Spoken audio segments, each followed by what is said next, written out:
اے لڑکی، جلدی جلدی ہاتھ چلا، یہ کیا ایک ہی کام لے کر بیٹھی ہے؟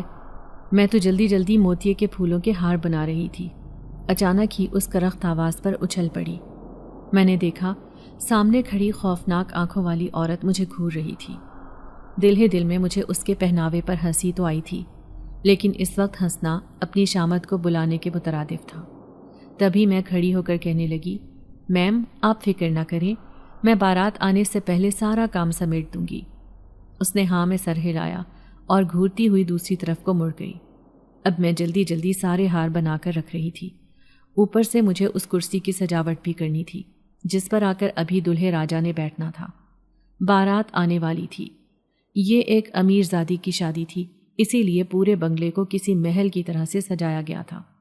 ہر طرف روشنی، خوشبو اور لوگوں کی چنچل ہنسی بکھری ہوئی تھی، لیکن میں جس کی یہاں اوقات سوائے ایک نوکرانی کے کچھ بھی نہیں تھی، جلدی جلدی کام سمیٹتی پھر رہی تھی، کیونکہ 3 دن پہلے ہی تو مجھے یہاں پر کام ملا تھا، جب میں گھر میں ہونے والے فاقوں کو دیکھ کر کام کی تلاش میں نکلی تھی۔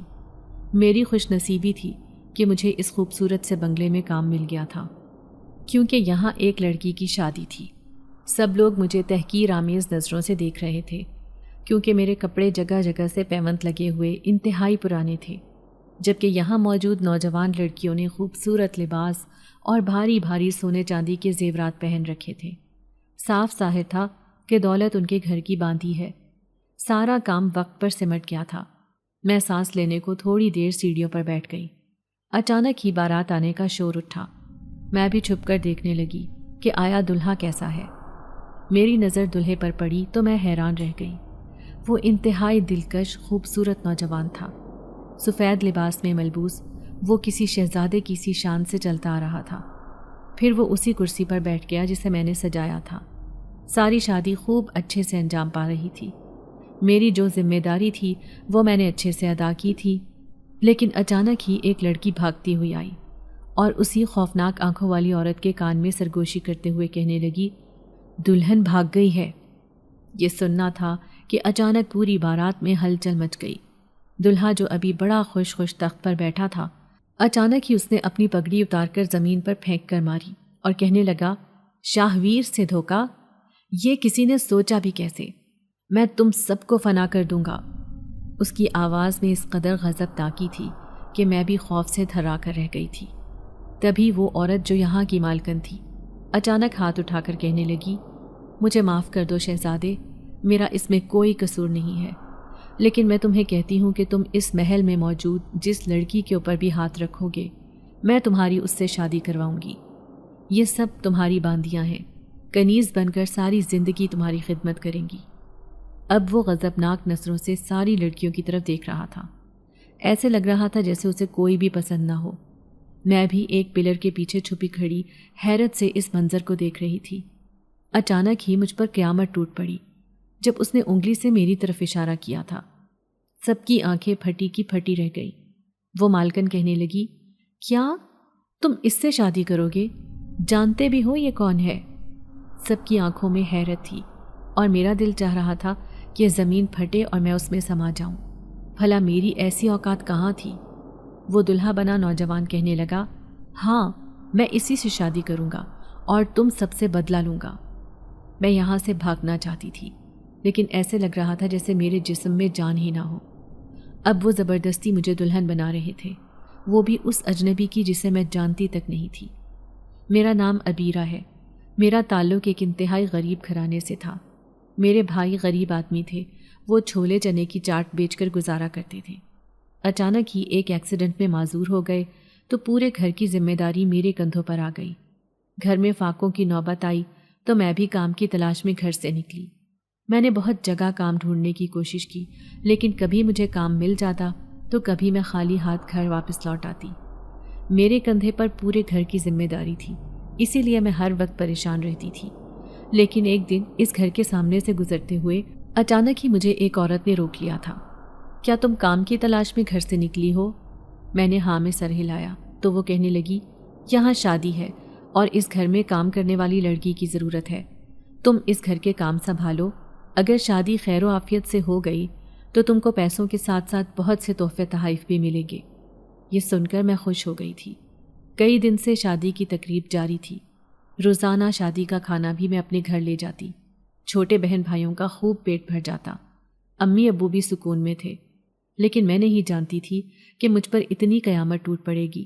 وہ اجنبی دلہا جس نے مجھ سے ہی شادی کرنے کا اعلان کر دیا تھا، لیکن یہ سب اتنے غصے میں کیوں تھے؟ اور میں تو یہاں سے بھاگ جانا چاہتی تھی، اب وہ زبردستی مجھے دلہن بنا رہے تھے۔ میں چیخیں مار رہی تھی، انہیں منع کرنا چاہتی تھی کہ ایسا نہ کرو، مجھ پر میرے گھر کی ذمہ داری ہے، ابھی مجھے بہت کچھ کرنا ہے۔ لیکن انہوں نے میری ایک نہ مانی اور زبردستی میری شادی اس اجنبی نوجوان سے کروا دی، جس کی دلہن عین شادی والے دن بھاگ گئی تھی۔ اب میں زاروں قطار رو رہی تھی۔ پھر میں نے اس نوجوان سے کہا کہ مجھے گھر جانے دو، میرے ماں باپ میری راہ دیکھ رہے ہوں گے۔ تو وہ نوجوان کہنے لگا، ٹھیک ہے تم گھر جا سکتی ہو، لیکن یاد رکھنا تم میری بیوی ہو۔ اگر تم نے یہ بات بھولنے کی کوشش کی تو میں تمہیں یاد دلانے دوبارہ آ جاؤں گا۔ میں جلد ہی تمہیں رخصت کرنے آؤں گا، وہ بھی تمہارے گھر سے۔ یہ کہہ کر اس نے مجھے گھر جانے کی اجازت دے دی تھی۔ میں لال رنگ کا جوڑا پہنے سڑکوں پر بھٹکتی پھر رہی تھی۔ رو رو کر میری حالت بری تھی۔ جیسے ہی اس حالت میں گھر پہنچی تو میرے اماں ابا حیران رہ گئے تھے۔ میرا پورا وجود خوف سے کانپنے لگا۔ اماں کہنے لگی، کیا تو نے شادی کر لی ہے؟ تو نے ہمارے بارے میں نہیں سوچا؟ کس سے شادی کی ہے؟ کس سے منہ کالا کر کے آئی ہے؟ ان کی باتوں نے تو مجھے جیتے جی مار دیا تھا۔ میں اماں سے کہنے لگی، اماں میں نے کسی سے شادی نہیں کی، بلکہ دلہن کسی کام سے گئی تھی تو اس نے تھوڑی دیر کے لیے مجھے اپنے کپڑے پہنا دیے تھے، لیکن وہ واپس نہیں آئی، اس لیے میں وہاں سے بھاگ آئی۔ میں نے بتایا تو تھا کہ میں جس گھر میں کام کرتی ہوں وہاں شادی چل رہی ہے، بس وہیں میرے ساتھ یہ حادثہ ہوا۔ اماں کہنے لگی، تو ٹھیک تو ہے نا؟ کسی نے تجھے کچھ کہا تو نہیں؟ ورنہ دلہن کے جوڑے میں تمہیں دیکھ کر تو میں ڈر ہی گئی تھی کہ کہیں تو نے شادی تو نہیں کر لی۔ پھر اس رات بستر پر لیٹ کر میں پھوٹ پھوٹ کر رو پڑی تھی۔ اگر اماں ابا کو سچائی پتہ چلے گی تو ان کے دل پر کیا گزرے گی؟ لیکن دوسرے دن پھر سے مجھے کام کی تلاش میں نکلنا تھا، اس لیے میں اس گھر کی طرف تو رخ بھی نہیں کرنا چاہتی تھی۔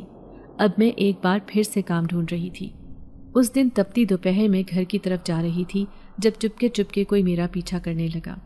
میں نے جیسے ہی پلٹ کر دیکھا تو میرے پیروں تلے سے زمین نکل گئی۔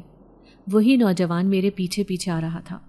پھر وہ میرے قریب آیا اور کہنے لگا، میں جلد ہی تمہیں لینے آؤں گا، کیا تم نے اپنے ماں باپ کو سچائی بتا دی ہے؟ یہ سن کر میرے حواس اڑ گئے۔ میں نے اس کے سامنے ہاتھ جوڑ دیے اور کہنے لگی، وہ جیتے جی مر جائیں گے اگر انہیں پتہ چلا کہ ان کی بیٹی شادی کر چکی ہے تو ان کے دل پر کیا گزرے گی۔ میں کبھی بھی یہ بات انہیں نہیں بتا سکتی کیونکہ مجھ پر اپنے پورے گھر کی ذمہ داری ہے۔ یہ سن کر وہ کہنے لگا، ٹھیک ہے، صرف 1 مہینہ ہے تمہارے پاس، تب تک تم تیار ہو جاؤ، اگلے چاند کی 14ویں شب کو میں تمہیں لینے آ جاؤں گا۔ یہ کہتے ہی وہ میرے سامنے سے چلا گیا اور میں پھوٹ پھوٹ کر رو دی۔ ایک طرف تو گھر میں چھائی غربت کی پریشانی تھی، دوسری طرف یہ عجیب مصیبت میرے گلے پڑ گئی تھی۔ میں منہ لٹکا کر گھر گئی کیونکہ کام بھی نہیں ملا تھا۔ اماں کہنے لگی، آج گھر میں کھانے کو کچھ بھی نہیں، تمہارے ابا کی دوائیاں بھی ختم ہو گئی ہیں۔ میں نم آنکھوں سے اماں کی بات سن رہی تھی۔ رات ہوئی تو چھوٹے بہن بھائی بھی کھانا مانگنے لگے۔ اماں بھلا انہیں کہاں سے کھانا دیتی؟ گھر میں کچھ نہیں تھا۔ پھر رات کے 11 بج گئے، وہ بھوکے ہی سو گئے، لیکن مجھے اس بات کا بہت دکھ تھا۔ اچانک ہی دروازے پر دستک ہوئی تھی۔ جیسے ہی اماں نے دروازہ کھولا تو حیران رہ گئی۔ سامنے ایک اجنبی کھڑا تھا۔ اس نے اماں کے ہاتھ میں ایک تھال دیا اور پھر وہاں سے چپ چاپ چلا گیا۔ اماں نے جیسے ہی تھال پر سے کپڑا ہٹایا تو حیران رہ گئی۔ اس میں تو لذیذ کھانا رکھا تھا۔ پورے گھر میں خوشبو پھیل گئی تھی کھانے کی۔ ابا بھی خوش ہو کر اٹھ کھڑے ہوئے۔ وہ بیچارے معذور تھے، چارپائی سے اٹھ کر چل بھی نہیں سکتے تھے۔ بھوک تو انہیں بھی لگ رہی ہوگی۔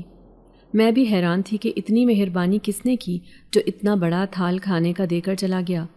اماں کہنے لگیں، نہ جانے کون اجنبی تھا، کھانا دیا اور کچھ بھی کہے بنا ہی چلا گیا۔ ابا کہنے لگے، ہوگا کوئی نیک فرشتہ جو ہماری مدد کرنے آیا ہوگا۔ اماں نے جلدی جلدی چھوٹے بہن بھائیوں کو اٹھایا، پھر مجھے کہنے لگیں، تو بھی کھانا کھا لے، تو نے بھی صبح سے کچھ نہیں کھایا۔ لیکن میں اپنی جگہ سے ہلی بھی نہیں۔ پھر اماں نے زبردستی ہی مجھے کھانا کھلا دیا۔ سچ میں ہی کھانا بہت لذیذ تھا۔ ایسا کھانا ہم نے نہ جانے کتنے دن بعد کھایا تھا۔ پیٹ بھرا تو سکون کی نیند آئی۔ اگلے دن پھر سے کام کرنے کی ہمت پیدا ہوئی اور محلے میں رہنے والی نورین کے ساتھ میں اس کی فیکٹری میں کام ڈھونڈنے چلی گئی۔ شکر تھا کہ اس نے مجھے کام پر لگوا دیا تھا۔ اب مجھے خوشی ہو رہی تھی، لیکن ساتھ ہی یہ خوف بھی مجھ پر چھایا ہوا تھا کہ اس نے کہا تھا کہ آنے والے مہینے کی 14 تاریخ کو میں تمہیں لینے آ جاؤں گا۔ نہیں، میں ایسا نہیں ہونے دوں گی۔ میں ہرگز اس کے ساتھ نہیں جا سکتی۔ ابھی میرے کندھوں پر بہت سی ذمہ داریاں ہیں۔ اب میں فیکٹری میں کام کرنے لگی تھی۔ ایک دن کام سے واپس آنے لگی تو اچانک ہی کسی نے مجھے پیچھے سے آواز دی۔ میں بری طرح ڈر گئی، لیکن جیسے ہی پلٹ کر دیکھا تو وہ فیکٹری میں کام کرنے والا ایک نوجوان تھا۔ وہ کہنے لگا، روزانہ آپ اس راستے سے پیدل آتی جاتی ہیں، دیکھیں یہ راستہ ٹھیک نہیں ہے، اس لیے میں آپ کو گھر تک چھوڑ آتا ہوں۔ وہ نوجوان شریف لگ رہا تھا۔ میں اسے آج پہلی بار دیکھ رہی تھی۔ پھر مجھے اس راستے سے گزرتے ہوئے ڈر بھی لگتا تھا، اس لیے میں اس کے ساتھ ہی گھر جانے لگی۔ لیکن جیسے ہی رات ہوئی، سب کھانا کھا کر سو گئے، میں بھی اپنی چارپائی پر سو رہی تھی، جب اچانک ہی آدھی رات کو کسی نے میرے پاؤں کا انگوٹھا اس قدر تیزی سے ہلایا کہ میری آنکھ ایک دم سے کھل گئی۔ جیسے ہی میں نے آنکھیں کھولی، سامنے کھڑے اس وجود کو دیکھ کر بے اختیار میرے منہ سے چیخ نکلتے نکلتے رہ گئی تھی۔ میں حیران تھی کہ یہ گھر کے اندر کیسے آیا، لیکن اس کی آنکھوں میں غضب نہ کی تھی۔ وہ غصے سے مجھے کہنے لگا، تم اس نوجوان کے ساتھ گھر کیوں آئی؟ دیکھو آج تو میں نے برداشت کر لیا، آئندہ اگر تمہارے آگے پیچھے مجھے کوئی دکھائی دیا تو میں تمہارے ساتھ ساتھ اس کی بھی جان لے لوں گا۔ یہ کہتے ہی اچانک وہ میرے سامنے سے غائب ہو گیا۔ مجھے ایسے لگ رہا تھا جیسے میں نے کوئی بھیانک خواب دیکھا ہے۔ پوری رات میں خوف سے روتی رہی۔ صبح اماں کہنے لگی، تیری طبیعت ٹھیک نہیں لگ رہی۔ میں کہنے لگی، اماں آج دہاڑی ملے گی، اس لیے میں جا رہی ہوں۔ پھر میں جلدی جلدی فیکٹری میں کام کرنے لگی، کیونکہ آج پیسے ملنے تھے۔ مجھے اسی بات کی خوشی تھی۔ پھر جیسے ہی گھر کی طرف جانے لگی تو اچانک وہ نوجوان پھر سے میرے پیچھے پیچھے آنے لگا۔ ایک دم سے ہی میں پلٹی اور سختی سے اسے کہنے لگی، میرا پیچھا کرنے کی ضرورت نہیں۔ تو وہ حیران ہو کر کہنے لگا، میں تو آپ کو حفاظت کے خیال سے چھوڑنے جا رہا ہوں، کہیں کوئی اوباش نوجوان آپ کے پیچھے نہ پڑ جائے، کیونکہ آپ پیدل آتی جاتی ہیں، وہ بھی اس خطرناک راستے سے۔ لیکن میں نے اس کی بات سے صاف انکار کر دیا اور بدتمیزی سے کہنے لگی، نہیں، آئندہ میرے پیچھے آنے کی ضرورت نہیں، میں خود ہی چلی جایا کروں گی۔ میں نے بڑی بدتمیزی سے اسے بھگا دیا تھا، حالانکہ مجھے دل سے دکھ تھا، کیونکہ وہ انتہائی شریف نوجوان تھا جو دل ہی دل میں مجھے اچھا بھی لگتا تھا۔ لیکن میں اس کا کیا کرتی جو زبردستی میرا شوہر بن گیا تھا، جس نے مجھ سے شادی کر لی تھی۔ اب میں گھر آ گئی، اماں کے ہاتھ پر پیسے رکھ دیے۔ اماں نے گھر کا راشن ڈلوا لیا اور کھانا بھی بنایا۔ مجھے خوشی تھی کہ کام مل گیا تو گھر میں سب پیٹ بھر کر روٹی بھی کھا رہے تھے، لیکن اماں کے چہرے پر آج الگ ہی خوشی تھی۔ پھر رات ہوئی تو وہ سرگوشی میں کہنے لگی، نہ جانے کون آج ایک بھلا نوجوان آیا۔ جیسے ہی میں دروازے پر گئی تو کہنے لگا، ہم لوگوں کی مدد کر رہے ہیں، یہ کچھ مدد آپ کے لیے بھی۔ اس نے میرے ہاتھ میں پورے 20,000 روپے رکھ دیے تھے۔ میں حیران بھی ہوئی کہ بھلا یہ کون نیک آدمی ہے۔ میں نے نام بھی پوچھا لیکن اس نے کچھ بتایا ہی نہیں، چپ چاپ چلا گیا۔ پھر میں نے پڑوسن سے اس بات کا ذکر کیا کہ کیا ہماری بستی میں کسی نے پیسے تقسیم کیے ہیں، تو وہ کہنے لگی کہ ایسا تو کچھ نہیں ہوا، کسی نے چپکے سے صرف ہماری ہی مدد کی ہے۔ اماں کے چہرے پر خوشی تھی۔ دوپٹے میں بندھے ہوئے ہزاروں کے نوٹ اس نے نکال کر مجھے دکھائے تو میں بھی حیران رہ گئی کہ چپکے سے مدد کرنے والا وہ مہربان آدمی کون تھا۔ اماں ان پیسوں سے ابا کی دوائیاں اور چھوٹے بہن بھائیوں کے لیے کپڑے لے آئی تھی، کیونکہ ہمارا تو وہ حال تھا کہ ہم ایک ہی سوٹ کو پچھلے 2 سالوں سے چلا رہے تھے۔ جگہ جگہ پیوند لگے ہوئے کپڑے، پاؤں میں ٹوٹی ہوئی چپل، کچھ بھی تو ہمارے پاس نہیں تھا۔ غربت کی انتہا تھی۔ پھر دوسرے دن معمول کے مطابق میں فیکٹری چلی گئی، لیکن وہی نوجوان میرے پاس آیا اور کہنے لگا، کل آپ نے مجھ سے جس طریقے سے بات کی، آپ کا لہجہ مجھے بہت برا لگا، لیکن ایسے لگتا ہے جیسے آپ کسی بہت بڑی پریشانی میں مبتلا ہیں۔ میں حیران تھی کہ یہ تو میرے پیچھے ہی پڑ گیا ہے، نہ جانے کیوں میرا وجود کپ کپانے لگا۔ شاید میں بھی اسے چپکے چپکے پسند کرنے لگی تھی، لیکن میں نے اسے ٹال دیا۔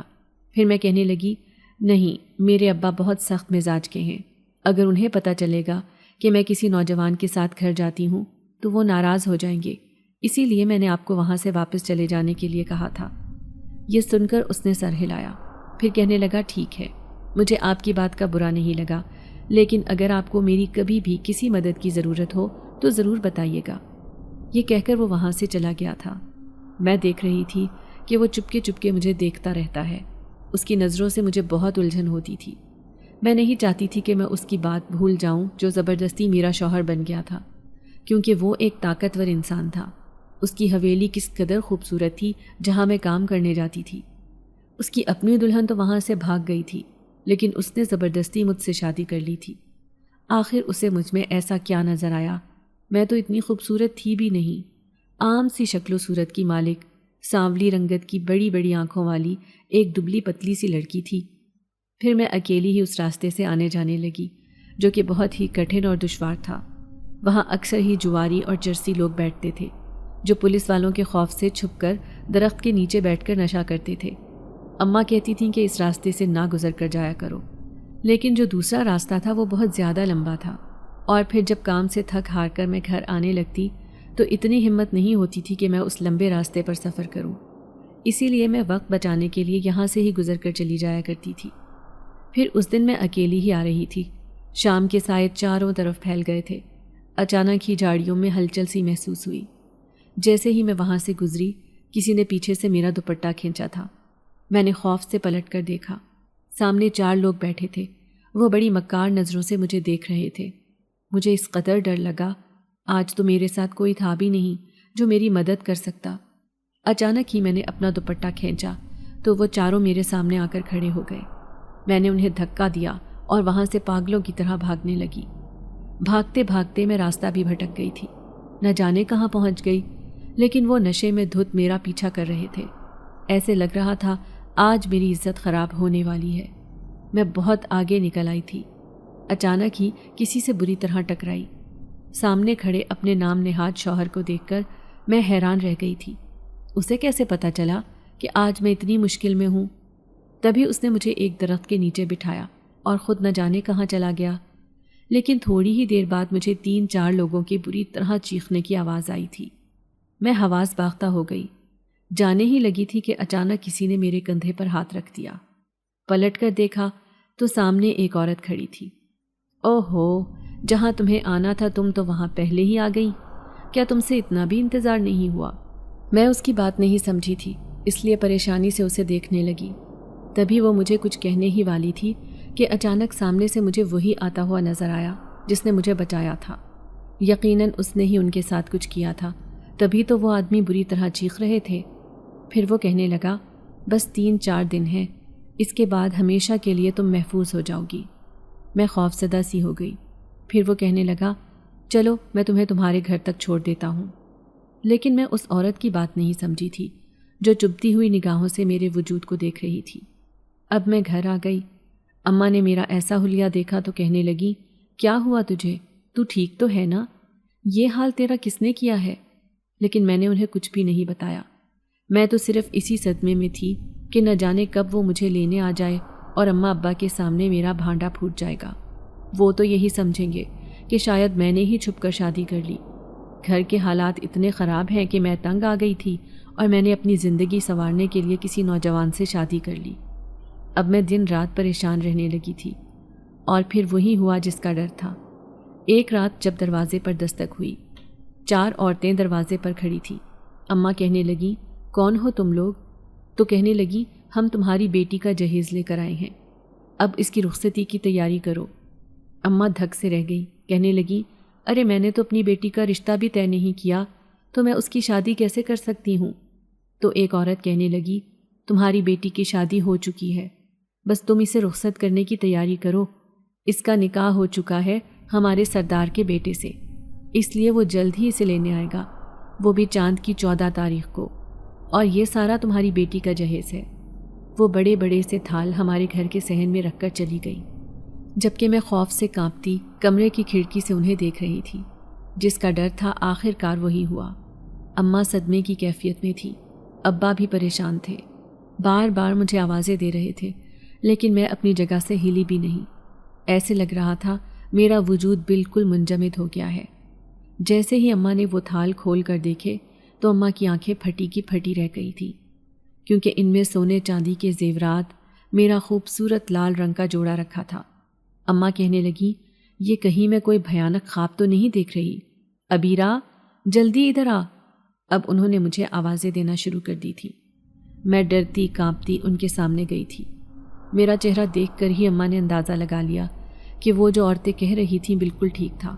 میں نے سچ میں ہی کسی سے چھپ کر شادی کر لی تھی۔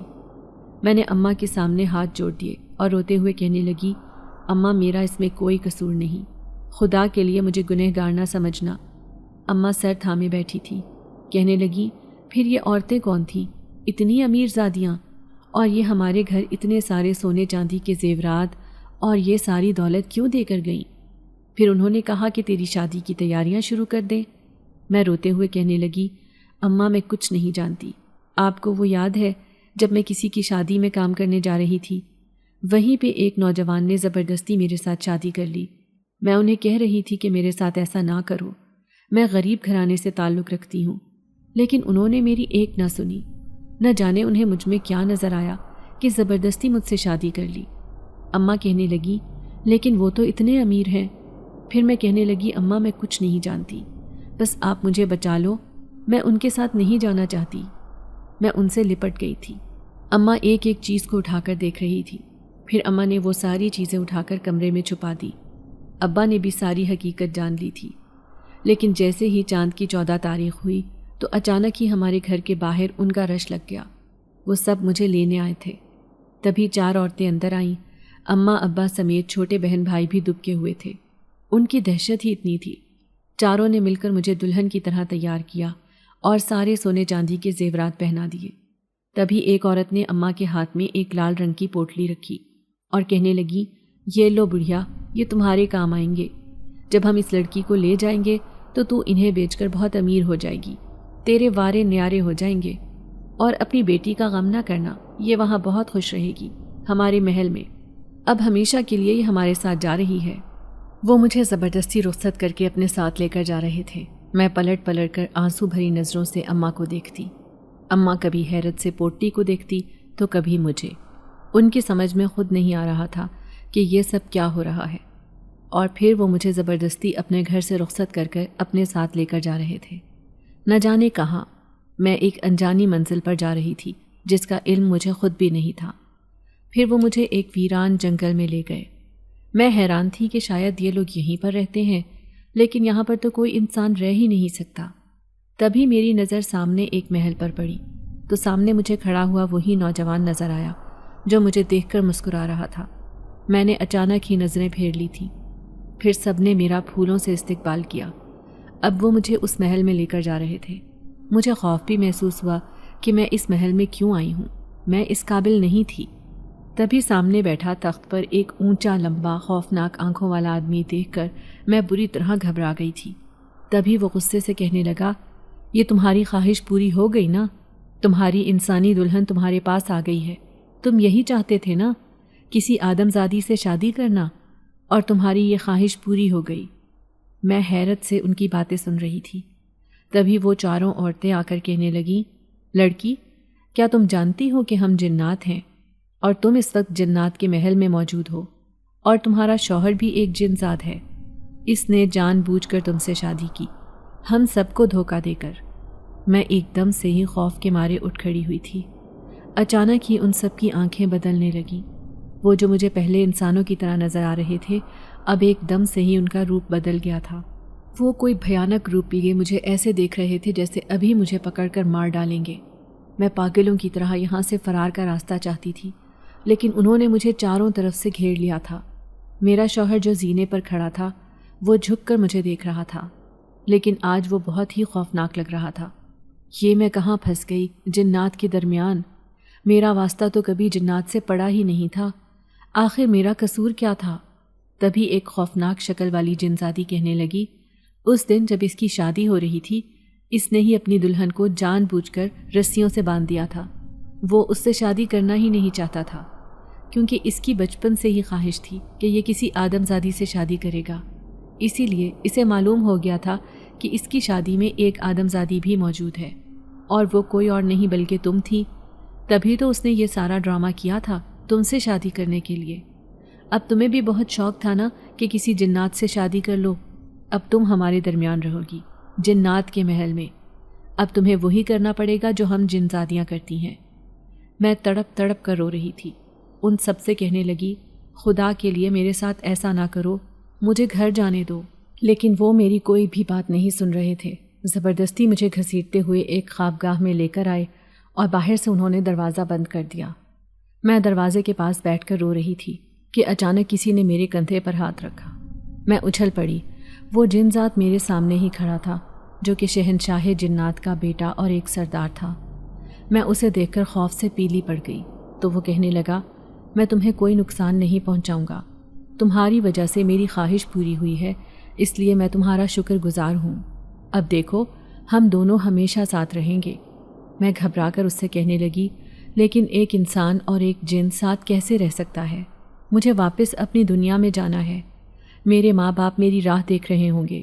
تو وہ کہنے لگا، اب ان کی فکر چھوڑ دو، انہیں ڈھیر ساری دولت مل گئی ہے، ان کی ساری زندگی عیش میں گزرے گی۔ اگر تمہیں یقین نہیں آتا تو میں تمہیں 1 مہینے بعد وہاں لے کر جاؤں گا، پھر تم خود اپنی آنکھوں سے ان کی زندگی دیکھ لو گی، تمہاری وجہ سے ان کی زندگی بدل جائے گی، کیا تمہیں اس بات کی خوشی نہیں ہوگی؟ وہ مجھے سمجھانے کی کوشش کر رہا تھا، ہر طرح سے قائل کر رہا تھا کہ میں اس جن ذات کو اپنا شوہر تسلیم کر لوں، لیکن یہ بات میرے لیے ممکن نہیں تھی۔ اب میں ہر وقت روتی رہتی۔ پھر دوسرے دن یہاں پر ایک جشن ہو رہا تھا۔ تبھی 2 جنزادیاں میرے پاس آئیں اور کہنے لگیں، تمہاری وجہ سے سردار نے بہت بڑا جشن رکھا ہے، جلدی سے تم تیار ہو جاؤ۔ اس نے مجھے ایک نیلے رنگ کا جوڑا پہنایا جو بہت ہی خوبصورت تھا، اس کے اندر ہیرے جڑے ہوئے تھے، لیکن یہ دولت، یہ خوبصورت قیمتی کپڑے میرے کسی کام کے نہیں تھے، کیونکہ اندر سے میں بالکل ہی مر چکی تھی۔ میں اپنی دنیا سے بہت دور ہو کر ایک گھٹن زدہ زندگی میں آ گئی تھی جس کی مجھے کچھ سمجھ ہی نہیں تھی۔ یہاں سب کے رویے مجھے بہت اجنبی لگ رہے تھے۔ میں سہمی ہوئی تھی، نہ مجھ سے کچھ کھایا جا رہا تھا اور نہ ہی سکون کی نیند آ رہی تھی۔ دن رات میں اسی کوشش میں رہتی کہ کسی طرح میں اپنے ماں باپ کے پاس واپس چلی جاؤں۔ پھر جیسے ہی جشن شروع ہوا وہ سب سے مجھے ملوانے لگا۔ بڑے بڑے سردار آئے ہوئے تھے جو ان کی طرح ہی بہت خوفناک تھے۔ پھر جنزادیاں عجیب بے ہنگم انداز میں رقص کرنے لگیں، وہ بھی میرے آنے کی خوشی میں۔ میں سہمی ہوئی تخت پر بیٹھی تھی۔ اچانک ہی سردار اپنی جگہ سے اٹھا اور اس نے سب کے سامنے اعلان کیا، یہ ہماری آدم زادی بہو ہے، اب ہمیں یہ ایک بچہ بھی پیدا کر کے دے گی جو ہمارا وارث بنے گا، اس لیے میں اپنا تاج اس کے سر پر رکھتا ہوں۔ ان کی بات سن کر میرے چہرے پر ہوائیاں اڑ گئی تھیں۔ بھلا ایک آدم زادی کسی جنات کا بچہ کیسے پیدا کر سکتی ہے؟ یہ سن کر ہی مجھے خوف محسوس ہو رہا تھا۔ پھر وہ کہنے لگا، اگر اس نے ہمیں ایک بچہ پیدا کر کے دیا تو ہم اس سے بہت خوش ہوں گے، اپنی ساری دولت اس کے نام کر دیں گے۔ مگر میں بس روئے جا رہی تھی، مجھے کچھ سمجھ نہیں آ رہا تھا کہ میں کیا کروں۔ پھر اس دن خوابگاہ میں وہ جن ذات میرے پاس آیا اور کہنے لگا، میں جانتا ہوں کہ یہ کام تمہارے لیے مشکل ہے، لیکن ہمارے قبیلے میں ایک طبیب عامل ہے جو ایک جنات ہے، اس کے پاس خاص جڑی بوٹیاں ہیں جنہیں کھا کر ایک عورت خود بخود حاملہ ہو جاتی ہے۔ اگر تم بھی وہ جڑی بوٹی کھا لوگی تو تم ہمیں ایک بچہ پیدا کر کے دے سکتی ہو، اور اس سے میرا شہنشاہ جنات باپ بھی خوش ہو جائے گا، پھر تمہاری عزت اور بھی قبیلے میں بڑھ جائے گی۔ لیکن میں کسی بھی قیمت پر ایسا نہیں چاہتی تھی، اس لیے میں نے اس کی بات ماننے سے صاف انکار کر دیا۔ یہ سن کر وہ غصے میں آ گیا اور کہنے لگا، میں نے تمہیں ایک اتنی اچھی زندگی دی، تمہیں جھونپڑی سے محل میں لا کر بٹھایا، تمہارے ماں باپ کی زندگی بدل کر رکھ دی، تم میرے لیے اتنا بھی نہیں کر سکتی؟ تو میں روتے ہوئے کہنے لگی، نہیں، مجھے واپس اپنی دنیا میں جانا ہے، اپنے ماں باپ کے پاس۔ میں وہاں بہت خوش تھی، مجھے یہ محل جیسی زندگی نہیں چاہیے، یہاں سوائے گھٹن کے اور کچھ بھی نہیں ہے۔ لیکن جنات نے غصے سے مجھے کمرے میں بند کر دیا۔ پھر کہنے لگا، جب تک تم میری بات نہیں مانو گی میں تمہیں کمرے سے نکلنے نہیں دوں گا۔ اب میں پاگلوں کی طرح بھوکی پیاسی اس کمرے میں پڑی تھی۔ یہاں پر ایک کھڑکی بھی تھی جہاں سے ایک خوبصورت باغ دکھائی دیتا تھا۔ یقیناً یہ باغ جنات کا تھا، یہاں پر مجھے جن زادیاں چلتی پھرتی دکھائی دیتی تھیں۔ پھر جب میں بھوک پیاس سے نڈھال ہو گئی تو بالآخر میں نے جنات سے کہہ دیا کہ میں اس کی بات ماننے کے لیے تیار ہوں۔ یہ سن کر وہ خوش ہو گیا تھا۔ پھر کہنے لگا، ٹھیک ہے، کل رات 12 بجے میں تمہیں چپکے سے وہاں لے کر جاؤں گا۔ یہ سب سمجھیں گے کہ یہ بچہ ہم دونوں کا ہے، لیکن کوئی بھی نہیں جانے گا کہ یہ ان جڑی بوٹیوں کی وجہ سے اس دنیا میں آیا ہے۔ وہ بہت خوش لگ رہا تھا، لیکن میرے من میں کئی سوال تھے۔ میں مر کر بھی ایسا نہیں سوچ سکتی تھی، کیونکہ مجھے واپس اپنی دنیا میں جانا تھا۔ بھلے ہی میں ایک غریب گھرانے سے تعلق رکھتی تھی، لیکن میں نے ایسی زندگی کبھی بھی نہیں چاہی تھی۔ اب میں بری طرح پریشان تھی۔ پھر اس دن بے قراری سے میں کھانا کھانے لگی، کیونکہ پچھلے 2 دن سے اس نے مجھے بھوکا پیاسا رکھا ہوا تھا۔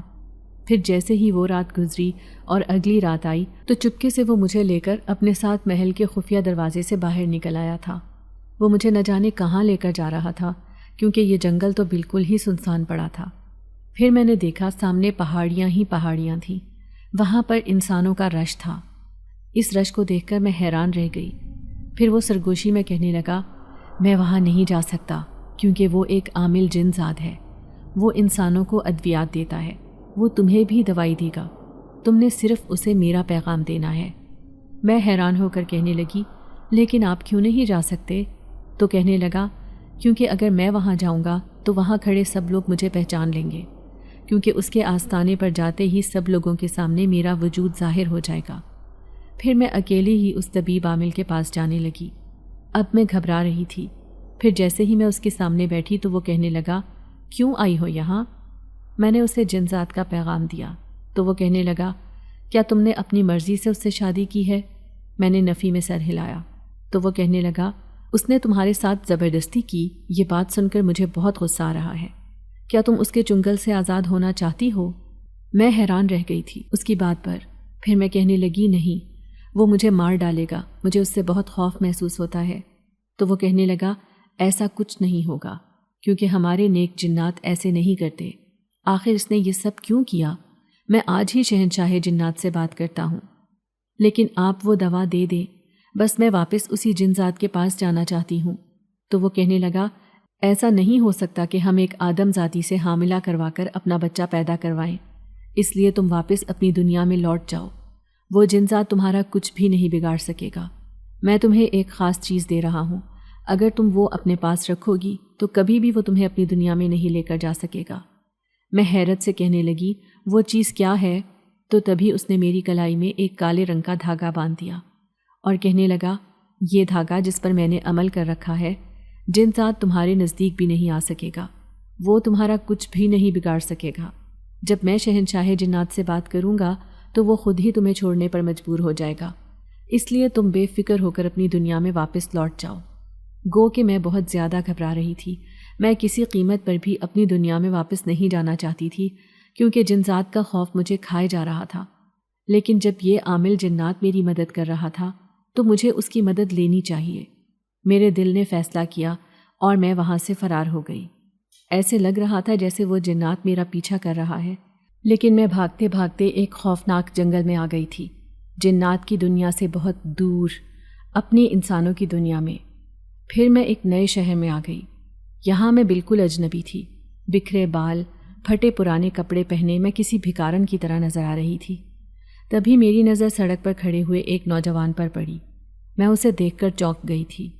یہ تو وہی تھا جو میرے ساتھ فیکٹری میں کام کرتا تھا۔ آج اسے اپنے سامنے دیکھ کر میری جان میں جان آئی۔ جیسے ہی میں اس کے سامنے گئی تو وہ مجھے دیکھ کر چونک گیا۔ اس نے شاید مجھے پہچانا بھی نہیں تھا۔ پھر وہ کہنے لگا، یہ آپ نے کیا حال بنا لیا ہے؟ آخر آپ کے ساتھ ہوا کیا ہے؟ جب آپ فیکٹری نہیں آ رہی تھیں تو میں آپ کے گھر گیا، لیکن وہاں پر بھی تالا پڑا ہوا تھا۔ تبھی میں نے اس کے سامنے ہاتھ جوڑے اور اسے کہنے لگی کہ کسی طرح مجھے میرے گھر پہنچا دو، تمہارا مجھ پر احسان ہوگا۔ تو وہ کہنے لگا، میں آپ کے گھر والوں کے بارے میں کچھ نہیں جانتا، لیکن آپ کے ساتھ کیا ہوا ہے؟ میں ایک درخت کے نیچے بیٹھ گئی تھی۔ پھر میں نے اسے اپنے ساتھ ہونے والی ساری روداد سنا دی۔ وہ حیرت زدہ رہ گیا تھا۔ پھر کہنے لگا، یہ جناتی معاملہ ہے، کہیں آپ کو کوئی نقصان نہ پہنچ جائے۔ میں کہنے لگی، نہیں، میرے پاس ایک جنات کی طاقت ہے اور وہ میرا کچھ نہیں بگاڑ سکے گا۔ میں بس کسی طرح اپنے گھر جانا چاہتی ہوں، نہ جانے میرے ماں باپ کس حال میں ہوں گے۔ میں بہت زیادہ غمزدہ ہو رہی تھی۔ پھر وہ کہنے لگا، ٹھیک ہے، میں انہیں تلاش کرنے کی کوشش کرتا ہوں۔ پھر اس نے پوچھتے پوچھتے بالآخر امی ابو کا پتہ تلاش کر ہی لیا تھا۔ وہ ایک دوسرے شہر میں چلے گئے تھے، لیکن جیسے ہی میں اپنے گھر گئی تو مجھے اپنی آنکھوں پر یقین نہیں آیا۔ اماں ابا کے حالات تو بالکل ہی بدل چکے تھے۔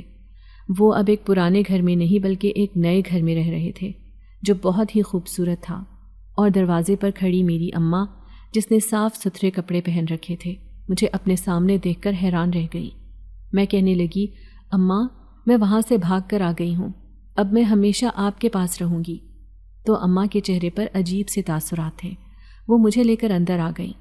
پھر اس نے اس نوجوان کو بھی اندر آنے کو کہا۔ حیرت سے وہ میرے گھر کو دیکھ رہا تھا۔ مجھے ایسے لگ رہا تھا جیسے اماں کو میرے آنے کی ذرا بھی خوشی نہ ہوئی ہو۔ تھوڑی دیر بعد وہ نوجوان چلا گیا تو اماں کہنے لگیں، تو اس جنات کے محل کو کیوں چھوڑ کر آئی؟ دیکھ، تیری وجہ سے ہم بھی کتنے خوشحال ہو گئے تھے، اب وہ ہم سے ساری دولت واپس مانگ لیں گے تو ہم انہیں کہاں سے دیں گے؟ جا واپس چلی جا وہیں پر۔ مجھے اماں سے یہ امید نہیں تھی۔ میں بلک بلک کر رونے لگی تو ابا کہنے لگا، اسی میں بھلائی ہے، دیکھ تیرے 5 بہن بھائی اچھے اسکولوں میں پڑھ رہے ہیں، وہ سارا خرچہ اٹھا رہے ہیں، تجھے وہاں سے نہیں بھاگ کر آنا چاہیے تھا، اب تو وہیں چلی جا۔ میرے ماں باپ اتنے خود غرض ہو جائیں گے یہ تو میں نے سوچا بھی نہیں تھا۔ دکھ بھری کیفیت میں اٹھی اور اس گھر سے جانے لگی۔ اماں نے مجھے آواز دے کر روکا بھی، لیکن میرے قدم بالکل ہی ٹوٹ گئے تھے، مجھ سے چلا بھی نہیں جا رہا تھا۔ اب میں پاگلوں کی طرح وہ جنات کا محل تلاش کر رہی تھی جو بہت زیادہ دور چلا گیا تھا، شاید اب وہ کبھی بھی مجھے نہیں مل سکتا تھا۔ میں اسی جنگل میں بیٹھی رہی یہاں تک کہ رات کا اندھیرا چاروں طرف پھیل گیا۔ تبھی میری نظر اسی دھاگے پر پڑی۔ میں سمجھ گئی کہ وہ جن ذات اس دھاگے کی وجہ سے میرے قریب نہیں آ سکتا۔ میں نے اس دھاگے کو کھول کر پھینک دیا تھا۔ میری آنکھیں آنسو بہا رہی تھیں۔ اچانک ہی کسی نے میرے کندھے پر ہاتھ رکھا تو مجھے کسی کی موجودگی محسوس ہوئی۔ جیسے ہی میں نے آنکھیں کھول کر دیکھا، سامنے اس جن ذات کو دیکھ کر میں نے خود کو سزا کے لیے تیار کر لیا تھا۔ میں جانتی تھی کہ وہ مجھے سزا دے گا، کہ میں اسے دھوکہ دے کر بھاگ گئی تھی۔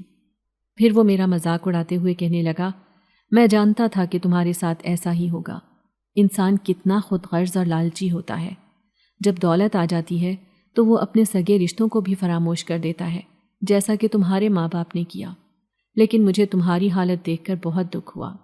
اب میں تمہیں اپنے محل میں بھی نہیں رکھ سکتا، کیونکہ اس طبیب عامل نے شہنشاہ جنات سے میری شکایت کر دی تھی، اور اس نے دوسرے قبیلے کے سرداروں کو بھی بلا لیا تھا۔ انہوں نے فیصلہ کیا ہے کہ ایک آدم زادی ہمارے جنات کے محل میں نہیں رہ سکتی، اسی لیے انہوں نے زبردستی میری شادی اسی جن زادی سے کروا دی جس کے ساتھ میری شادی ہو رہی تھی۔ اب تم اس محل میں نہیں جا سکتی، میں صرف تمہیں یہی بتانے آیا ہوں۔ یہ سن کر میں پھوٹ پھوٹ کر رو پڑی تھی۔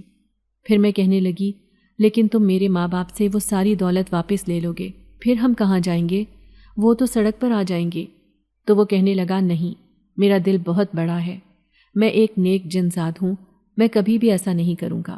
جو دولت میں نے تمہاری وجہ سے انہیں دی ہے وہ ان کے پاس ہی رہے گی، وہ ایک خوشحال زندگی گزاریں گے۔ لیکن کیا تم ان کے پاس واپس جانا چاہتی ہو؟ تو میں نے نفی میں سر ہلا دیا۔ پھر وہ کہنے لگا، ٹھیک ہے، تم اسی نوجوان کے پاس چلی جاؤ جو تم سے شادی کرنا چاہتا ہے۔ یہ سن کر میں چونک گئی تھی۔ پھر وہ کہنے لگا، میں تمہیں اس رشتے سے آزاد کرتا ہوں، اب تم اس سے شادی کر لو۔ میں نے دیکھا اس کے چہرے پر مہربانی تھی۔ میں یہ سن کر خوش ہو گئی تھی۔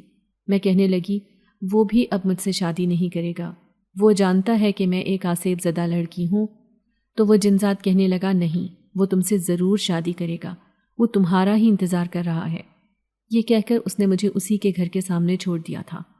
اب میں اس کے گھر میں جاتے ہوئے گھبرا رہی تھی، کیونکہ یہ ایک چھوٹا سا گھر تھا۔ جیسے ہی میں نے دروازے پر دستک دی تو اسی نوجوان نے دروازہ کھولا۔ وہ مجھے اپنے گھر کی دہلیز پر دیکھ کر حیران رہ گیا تھا۔ پھر میں اس کے گھر کے اندر چلی آئی۔ وہ اکیلا ہی رہتا تھا۔ پھر وہ کہنے لگا، میں ایک یتیم لڑکا ہوں، میرے ماں باپ مر چکے ہیں، مجھے آپ بہت اچھی لگتی تھی، میں آپ کو اپنی زندگی میں لانا چاہتا تھا۔ میں اسے کہنے لگی کہ میں بھی تم سے شادی کرنا چاہتی ہوں، کیونکہ جن ذات نے مجھے اپنی گرفت سے آزاد کر دیا ہے۔ یہ سن کر وہ حیران رہ گیا۔ پھر ٹھیک 2 دن بعد ہی اس نے مجھ سے نکاح کر لیا۔ اب میں اس کے ساتھ اس کے گھر میں بڑی خوش اپنی زندگی گزار رہی تھی۔ مجھے یقین نہیں آ رہا تھا کہ میری زندگی اتنی بدل جائے گی۔ پھر ایک دن اپنے شوہر کے ساتھ میں اماں ابا سے ملنے گئی۔ اماں مجھے دیکھ کر حیران تھیں۔ پھر جب میں نے انہیں ساری بات بتائی تو انہوں نے میرے سامنے ہاتھ جوڑ دیے، کہنے لگیں، مجھے معاف کر دے میری بیٹی، میں کیا کرتی، مجبور ہو گئی تھی، ایسی زندگی تو ہر انسان سوچتا ہے۔ وہ جن ذات بہت ہی نیک تھا۔ تمہارے جانے کے بعد وہ کئی دفعہ میرے سامنے آیا تھا۔ اس نے مجھے بتایا کہ میں نے تمہاری بیٹی سے شادی کر لی ہے، اس لیے میں نے یہ ساری دولت تمہیں تحفے کے طور پر دی ہے۔ میں اسے بس ناراض نہیں کرنا چاہتی تھی۔ پھر میں اماں سے کہنے لگی، اب میرا شوہر یہ ہے، میں اس کے ساتھ بہت خوش ہوں، ہم دونوں مل کر اپنی زندگی بہت خوبصورت بنائیں گے۔ میں اپنے شوہر کا ہاتھ تھام کر اپنے گھر میں آ گئی تھی۔ یہ گھر چھوٹا سا ہی صحیح لیکن خوبصورت تھا۔ مجھے اس محل کی زندگی یاد آئی تو ایک دم سے ہی میرا دل خراب ہو گیا۔ میں اس زندگی کے بارے میں کبھی سوچنا بھی نہیں چاہتی تھی۔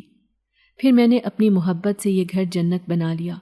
خدا نے ہمیں اولاد کی دولت سے بھی نوازا۔ کچھ عرصے بعد میرا شوہر جو ایک مزدور کے طور پر فیکٹری میں کام کرتا تھا، وہ اپنی محنت سے وہاں کا مینیجر بن گیا اور ہمارے گھر کے حالات تیزی سے بدل گئے۔ دولت بھی اسی وقت اچھی لگتی ہے جب انسان کا اندر خوش ہو۔ وہ مال و دولت بھی کس کام کی جو انسان کو بالکل ہی کسی کا غلام بنا دے، اور مجھے ایسی زندگی نہیں چاہیے تھی۔